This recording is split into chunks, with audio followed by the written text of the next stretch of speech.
This is Jack White with another Monday morning message from your Capital District Growth Team.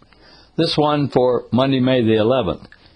Governor Tom Gantz usually is with us the second Monday of the month, but he's been busy with some other matters, so I will offer today's commentary. Can you imagine that Kiwanis might learn some lessons from Jaguar? I mean, things that could save our organization. I never imagined it until I saw an ad in the Wall Street Journal the other day. It seems that J.D. Powers and Associates, and you know them, the automobile rating people, Powers recently named Jaguar the most dependable new car with the highest customer satisfaction rating. At the same time, Business Week was ranking Jags first in customer service, and I thought, wow. You may remember, as I do, when Ford bought the Jaguar company in 1990. At that time, its cars were considered beautiful but highly unreliable, and their sales were tanking. Ford knew about all the problems, but it saw value in the brand as well as Jaguar's style and flair. So Ford left the styling pretty much alone, but set about fixing those things that do not work well, beginning with the infamous electrical systems. None of these fixes came easily. The old Jaguar company was set in its British ways with too many employees who seemed incapable of fixing the problems that threatened its survival. But Ford made all the hard decisions, and they demanded excellence. These recent rewards speak for themselves. Well, what does this have to do with Kiwanis? You know, people could say that we are an established brand whose clubs and members do great things for their communities and for young people.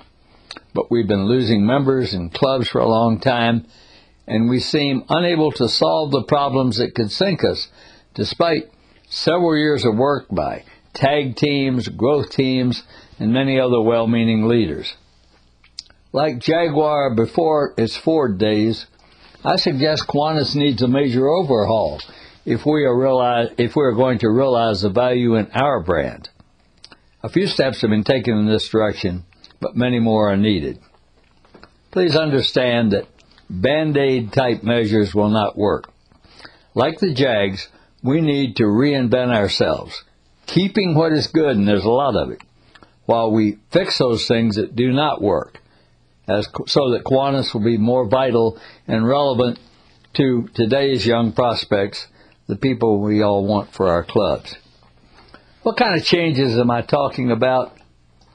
I'm going to discuss 4 of them, one each month through the end of this year.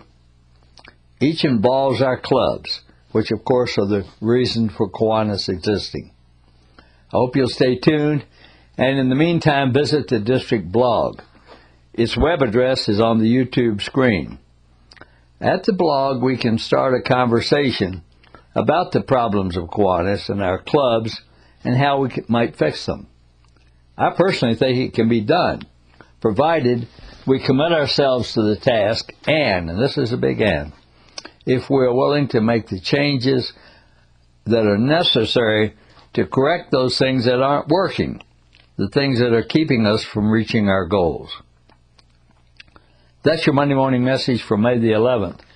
For the Capital District Growth Team, I'm Jack White. Thank you for listening.